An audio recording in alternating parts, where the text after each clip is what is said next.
The market was loud.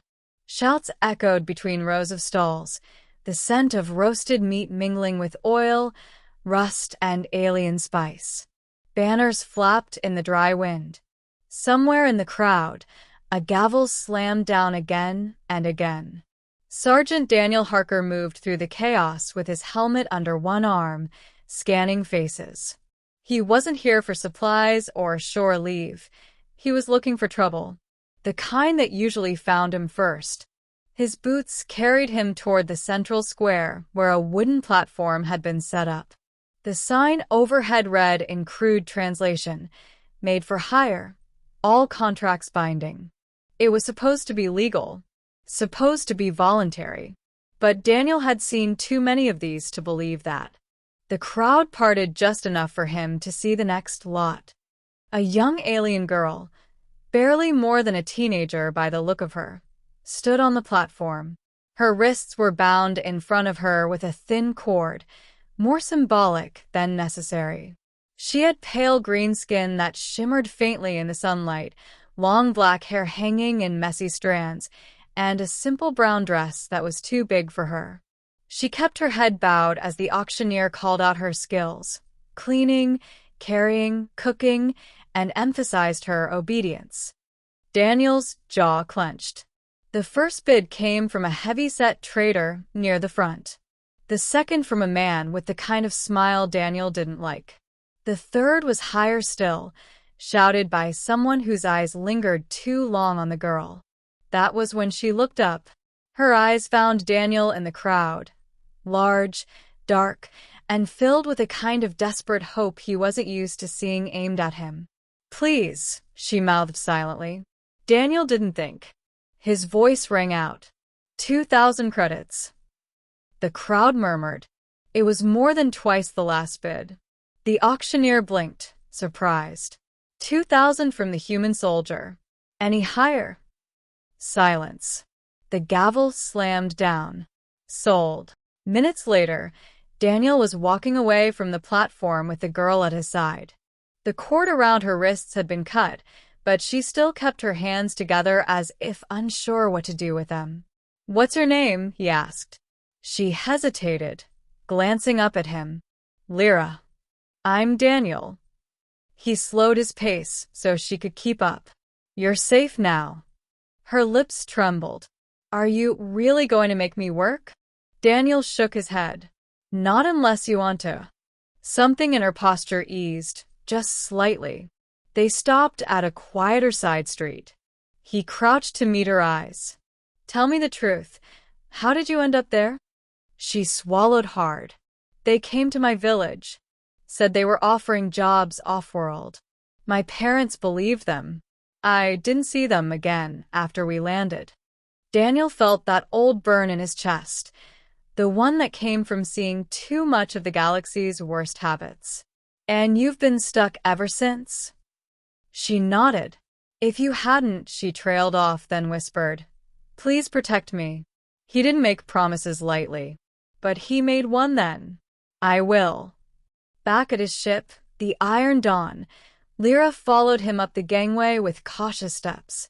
The interior smelled faintly of metal and coffee. "First rule," Daniel said, guiding her to a seat in the mess hall. "No one here will hurt you. Second rule, if you don't want to talk about something, you don't have to." She nodded slowly. He poured her a mug of hot broth and slid it across. She cradled it like it was the first warm thing she'd held in weeks. "You've been in service long?" she asked. Daniel smirked. "Long enough to know people can be better than they are, and worse." Her gaze lingered on him. "Why did you bid so much for me?" He shrugged. "Because you looked like you needed someone on your side." A flicker of something, gratitude? Disbelief passed through her eyes. The first days were quiet. Lira kept mostly to herself, learning the layout of the ship, helping in small ways despite Daniel's insistence. She didn't owe him work. She began wearing her hair tied back, her steps more certain. But the past had left its marks. Some nights he'd hear her bolt upright from a nightmare, soft gasps echoing down the corridor. He never pressed her for details, just made sure the galley lights were dim enough for her to find him if she wanted. One evening, as they shared a simple meal, she spoke without looking at him. They were going to send me to the mines next. Said I was too slow for housework. Daniel's grip tightened on his fork. Not anymore. She glanced at him then, as if testing the truth of his words. Trouble came sooner than expected.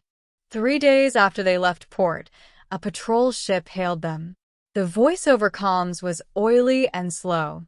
Captain Harker, we have reason to believe you acquired property that doesn't belong to you. Daniel's eyes narrowed. I don't deal in property, and I don't answer to slavers. The voice chuckled. Then you won't mind us boarding to take her back. He killed the channel. Lira, get to the engine room. Lock the door. Don't open it for anyone but me. Her fear was immediate, but she obeyed. When the boarding party arrived, Daniel was ready. The Iron Dawn's corridors became choke points. His rifle barked twice, sending them retreating with shouts. By the time they limped back to their shuttle, he'd made his point. Hours later, when the stars outside were quiet again, he found Lira still in the engine room, knees drawn to her chest. It's over, he said gently. She looked up at him with wide eyes. You fought them. For me. Daniel crouched. I told you I'll protect you. She let out a shaky breath. I thought no one would ever fight for me again. He rested a hand on her shoulder. Well, get used to it. Weeks turned into months. They developed an easy rhythm, morning coffee for him, herbal tea for her, small repairs, and long stretches of travel through empty space. Lira began laughing more, asking questions about the worlds they passed. One night, as they watched a gas giant turn beneath them from the observation deck, she said, When you found me, I thought you'd just be another person who saw me as a thing to own. And now, he asked. She hesitated, then smiled faintly. Now I think maybe you're someone I can trust. He looked out at the swirling clouds below. Trust is a big step. I know, she said softly. That's why I'm giving it to you. Their bond was tested one final time when they docked at a busy station for supplies.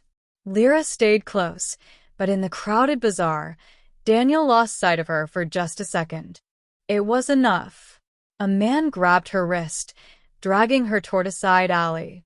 Your contract's still active, he hissed. Her cry cut through the crowd. Daniel was there in seconds, shoving the man back against the wall. Touch her again, he growled, and you'll be eating through a straw for the rest of your life. The man vanished into the crowd without another word. Lira stared at Daniel, trembling. You came. I'll always come, he said. Months later, in the quiet hum of space, Lira stood at the viewport, watching the stars streak past. Daniel joined her.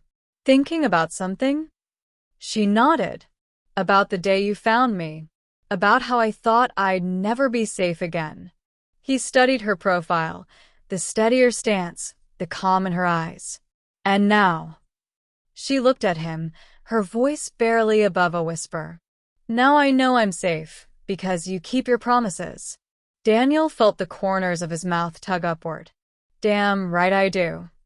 She smiled, truly smiled, and for the first time, Daniel believed she was starting to heal.